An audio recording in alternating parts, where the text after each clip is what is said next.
Disinformation knows no borders, and today the stakes seem higher than ever. Welcome to TruthTalks, a brave new podcast series tackling the challenges of fake news and propaganda head-on.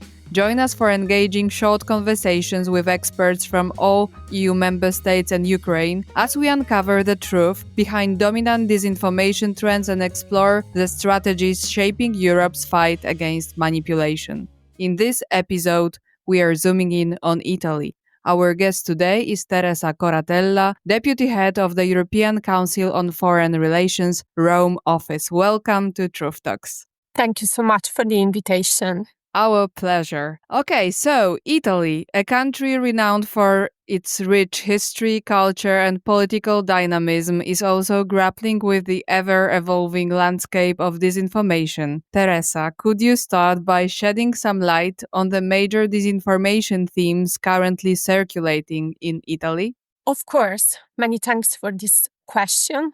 So Italy today can be defined the perfect laboratorium in Europe to look at disinformation, how it works, and what are the main topics. Since the last 15 years, since the financial crisis started, Italy has been the perfect place where trying to put this disinformation narratives. At that time, it was the perfect environment because of the deep economic crisis the country was going through. So Italians felt very weak, and for that reason, they were the perfect audience for disinformation campaigns in our country. Then, all over the years, migration came. Migration, which was the perfect storm to put forward new disinformation themes and topics. And this especially, it was implemented by Italian policymakers rather than external actors who found in migration the perfect hack for their electoral campaign. Then we had COVID. COVID was among the highest peak of disinformation campaign and foreign influence and manipulation in Italy. And in that case, for the first time, probably, we experienced a very high disinformation tactics by two foreign actors, namely China and Russia. Everybody will remember the Chinese mask diplomacy, where China was portrayed like the great savior of Italy. On the other side, we had Russia. Everybody today remember the campaign from Russia with love, where we had airplanes bringing to Italian what was needed to overcome the pandemic because of the lack of European action to support Italy. These campaigns were very effective. They were driven mainly through institutional channels by China and Russia. The embassies in Italy were really active in promoting such narratives and in engaging Italian policymakers in such narratives. And then the Russian invasion of Ukraine started. And unfortunately, we have noticed as analysts that the Russian invasion has become really even more serious than the COVID-19 pandemic. The narratives built around the invasion really were not under any kind of control. We had foreign actors pursuing these strategies, but what even worse, we had domestic actors, namely policymakers, party leaders, especially from the right parties and the populist parties like the Five Star Movement. But we also have the media environment. Why I'm saying this? Because media is really very important issue for Italy. Today, our media environment is very weak, is very old, and still strongly linked to the all good communist time. We need always to remember that Italy had the biggest communist party in Western Europe for almost 3 decades. And that had an impact on our society, on our culture, and on our media environment. So as of today, we can say that disinformation is driven by 3 different layers: external actors, policymakers, and media representatives. Thank you for this very comprehensive overview of the disinformation landscape in Italy. So you mentioned a lot of issues and layers, mentioning that Italy is like a perfect laboratory for analyzing disinformation in Europe. You are also mentioning a lot of crises. So how is it that crises make countries, make Italy so vulnerable to disinformation? How would you interpret it? Because crises hit the weakest part of each country, namely society. Citizens are the first recipients of every crisis effects. And when you have a country like Italy with a very weak economic environment, which is not stable at all, but even more worse, when you have a country when governments change every 1 year, every 2 years, what can we expect from society and from citizens? A complete lack of trust into institutions, economic structures. And this is what creates the perfect vacuum for domestic and external actors to jump in and to try to fill this vacuum. We have seen that, as I said, with the economic crisis, all this disinformation about the euro, the effects of the euro on our society after so many years. We have seen on migration, and still it is on migration, about the special treatment reserved to migrants and illegal, violent migrants instead of supporting Italian citizens. We saw it with COVID. At the beginning, Italy was the first and most hit country in Europe. The government at that time was not ready at all to deal with such an unprecedented phenomenon. And this is where those actors found the perfect place to implement their disinformation campaigns. And today is the same. We have a government which is very isolated in Europe, which means that this government put forward narratives which are against Europe. And what happened that non-European actors pretty much understand that this is another perfect moment in order to fill this vacuum with their own narratives. And we are seeing this on a daily basis. I have to say, to be very honest in my analysis, that with the Russian invasion of Ukraine, our Prime Minister Meloni has kept her position against Russia very strong. I mean, after 3 years, she's still very committed to support Ukraine, even if this means going against other members of her government. For example, Salvini, who would like to see a peace at any cost. And she's trying to fight this narrative. Peace at any cost is another clear example of how effective Russian disinformation is in our country. If you look at polls among Italians, you will see that Italians are among those EU citizens who would like to see an end of the war, even if this means for Ukraine to give up on territorial rights, and without mentioning all the judgment phase after the war will end. And how is this possible? This is possible because in the last 25 years, 30 years, Italians have been put under a very strong pro-Russian narrative, led mainly by 20 years of Berlusconi in politics, who, as a prime minister, established very personal relations with Putin and at the same time made Italy very highly dependent on Russian energy.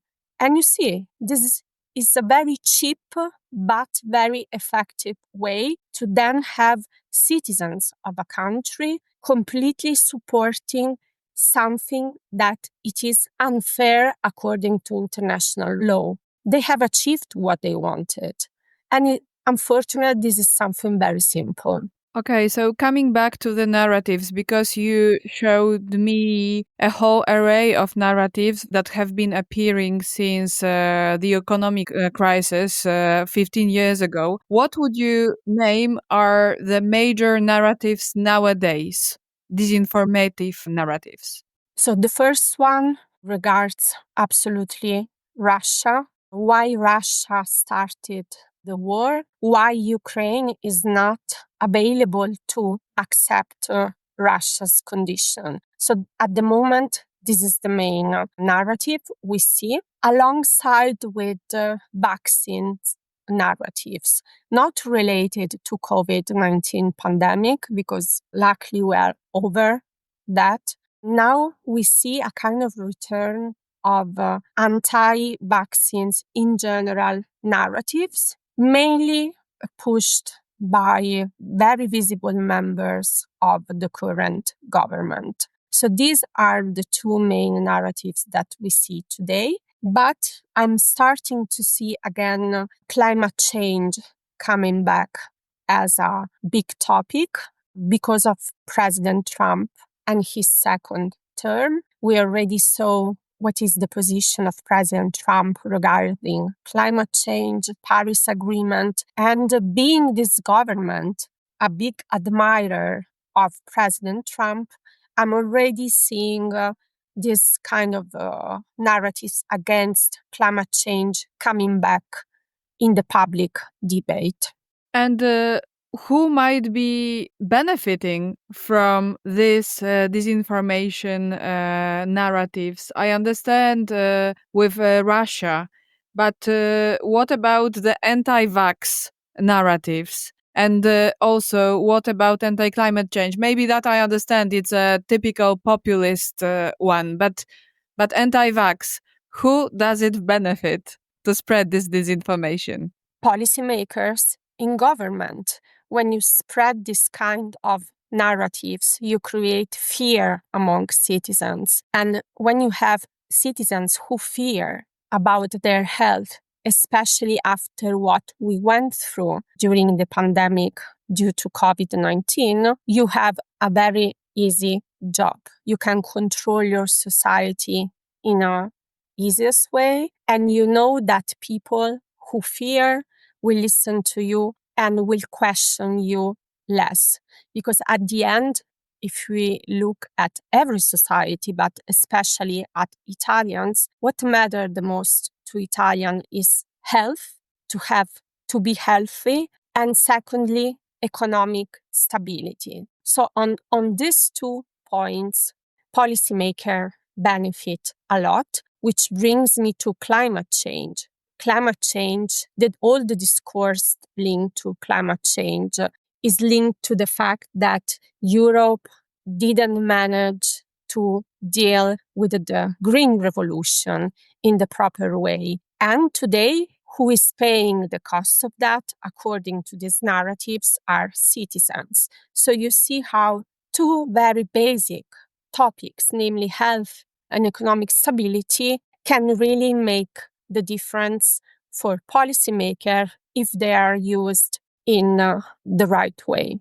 Listing these major three narratives today in Italy, you mentioned Russian disinformation, why Russia started the war. And could you explain a little bit what this disinformation narrative is about so that we can understand it better? It's probably the peace narrative, but can you say more? So when the conflict started, the main narrative regarding Russia and the war was, look, Italians, because of European sanctions and European reaction to Russian invasion, you will pay high prices for energy and your pocket money will be highly impacted by the consequences of sanctions on Russia. So in the first phase of the conflict, of the invasion, That were the major topics, which were run through X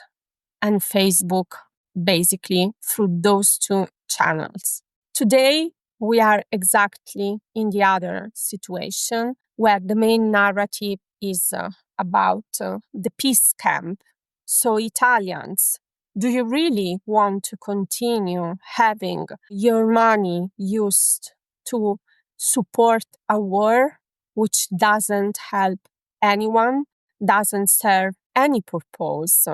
This is the main questions that these narratives are asking Italian citizens when, if we look at how the Italian current government contributes militarily and financially in supporting Ukraine, you will see that the numbers are so low, almost inexistent, that no Italian is paying the price for the unfortunate invasion of Ukraine by Russia. This is a false narrative which is spread continuously in Italy. So, yes, we should pursue peace in the name of Italians' economic stability. That is the main narrative at the moment around the conflict and Russia. Mm-hmm. And coming back to your metaphor of the laboratory, maybe we can have a look at the anatomy of disinformation teams. So let's take this theme of Russia and Ukraine and war against Ukraine. So what's the disinformation path? Where the disinformation starts? How is it orchestrated? So in that case, it starts all from the official accounts on social media of the Russian government. That is the starting point. The second phase see Italian policymakers, which are considered Russia understanders. It's a nice way of calling them Russia understanders, sharing those content, making their own thinking loud about those content. Although during these years, this has changed a little bit. I remember when the Bucha massacre took place, we still had members of the European Parliament from the League. Even Berlusconi, as a leader of Forza Italia, saying publicly that we should try to understand why Russia did that. So there was this will in trying to understand why Ukraine provoked Russia in order to have the Bucha massacre. Today, it is good that this kind of narratives have completely disappeared. I don't see any pro-Russian Italian politician pushing for these narratives, which, as I said, were replaced by peace. We need to have peace for Ukrainians and for us. So this is the false pacifism, which I call false pacifism narrative, which unfortunately is not pushed by only pro-Russian policymakers, but also by, for example, the Five Star Movement, which has made of this pacifism the main pillar of its approach towards Russia, or even worse, if we look at the context, by some members of the main opposition party, namely the Democratic Party. A big group inside the party is also pursuing this kind of false pacifism narrative. And you see, if you have policymaker, then you have the natural third step, media. We have a big issue with our media. They're depending exclusively on advertisement and on public funding. This means that in the case of public state media, these media invite representatives of the government to their TV show, radio show, and you see how easy it is then to have this narrative spread among Italian citizens. And then there is another problem linked to that. Advertisement, which means you earn based on the clicks you get. So it's great to put the big false title on your main page or during your TV show or radio show, and you will have people listening to you and clicking on the contents. That, unfortunately, is very sad. And the last point is the show. I mean, the level of information in Italy is so low that everything has been reduced to having the big show with people claiming false statements. But it's better to have these people who will generate clicking on the website rather than having serious experts. Experts are not invited to Italian TV programs or radio programs. They prefer having people who shout, scream, and create a debate which then can last for the next 24, 48 hours. Fascinating. We manage almost to achieve the same with inviting a lot of experts to our info TVs and radios. Okay, I would like to ask you, because you are mentioning a lot of issues that are the case in many other countries, including the actors and narratives. How would you define the specificity, the unique characteristics of this information landscape in Italy? To me, the unique specificity is how weak our civil society is in defending itself from these narratives. We don't have the antibodies to do that because of a lot of reasons. First of all, the lack of public investments in public programs to teach citizens how to defend themselves, how to recognize a false narrative. The second reason behind that is the lack of an institutional will to fight disinformation. When you have so many policymakers pushing forward such narratives, you will never have strong institutions able to fight that phenomenon, which is a threat to democracy. In Italy, unfortunately, we still don't treat that like in other countries like Poland, the Baltic states, which have a different strong tradition. We unfortunately don't treat disinformation as a threat to destabilize our society, our democracy, our economy, because at the end it's a matter of destabilization of a society pillars. So I would say that this is, to me, at the moment, the most difficult element in Italy when you want to deal with fighting disinformation. Maybe one more topic here, because you didn't really mention, maybe just once as a part of a longer list, you mentioned migration. But I think that it might be a theme that might be a little bit more specific to Italy, isn't it? Yes, migration, it is indeed very specific, is our Achilles wheel. Any government, any prime minister, any policymaker will ever find a solution to migration, because migration is the perfect storm where to include all the narratives you need to push forward if you want to get public support. Migration is about security. Migration is about economic stability. So this is simply perfect. What, to me, will be even more specific with regard to Italy is how will Prime Minister Meloni will finally decide to deal with migration. What I mean, we are seeing how Germany, conservative but pro-European party, has been starting using migration in order to run after Alternative for Deutschland and other parties. We saw it even in the UK in the recent days. So for a couple of years, Prime Minister Meloni has tried to keep a very moderate approach on migration. She tried to build this special relation with Ursula von der Leyen in order to solve it. She even invented from the scratch this model of cooperation with Albania, which so far is completely failing.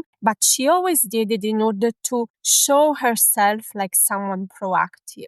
Now the real turning point will be when we have Germany, we have France, where migration is really the hot topic. We have the UK. We even have Poland, where the migration debate is becoming of a different one. So Yeah, what it's will Meloni do? hotter than the real numbers in Poland. Exactly. What will Meloni do? She will keep this moderate approach, or she will go back to using migration as the worst crisis which are ever hit not only Italy and Europe. I think this is something we should all looking at, because from that we will see how the public debate and how new possible disinformation trends might emerge. So finally, to be a little more constructive in the end, I would like to ask you what's being done to counter disinformation in Italy and what more would you recommend? So with the government led by Draghi, the Agency for Cyber National Security was set up based on a law which was very old and not really effective. So when Draghi came to power, he established this agency, which was a big news for Italy. And the agency is doing, although it has very limited resources, a good job in monitoring disinformation trends. Then it was followed by the MFA, our Italian MFA, which for years have been ignoring the phenomenon, has been restructured a couple of years ago, and a new Directorate General was created, the Public Diplomacy one, with a unit specifically working and focusing on foreign information, foreign manipulation, and disinformation. The government and the ministry set up a good way of exchanges of ideas and best practices with other EU member states, with other more advanced EU member states like Poland, for example. And then we had the G7, the Italian G7, which ended in December. And the highest peak of the G7 on disinformation was the signature of the Memorandum of Understanding between Italy and US in order to cooperate more closely on topics which affect both Italy and US. Now, with this new administration, we will see what will happen with the memorandum, if he will become a very empty box, and probably it will go this way because of President Trump's position on disinformation, which is almost about neglecting the problem, or if the two governments will continue to work together on that. It is too early. I don't think that fighting disinformation is among the biggest priorities of President Trump. So I think that we will need some more time to see how this will develop. The good thing is that we have a structured cooperation to benefit from. So let's see how it will go. That brings us to the end of our conversation about Italy's disinformation landscape. Teresa, thank you for sharing these valuable insights. Thank you so much again for inviting me. TruthTalks series is part of the project Guardians of Truth, fact-checking during Poland's EU presidency, which is supported by European Media and Information Fund, managed by Calouste Gulbenkian Foundation.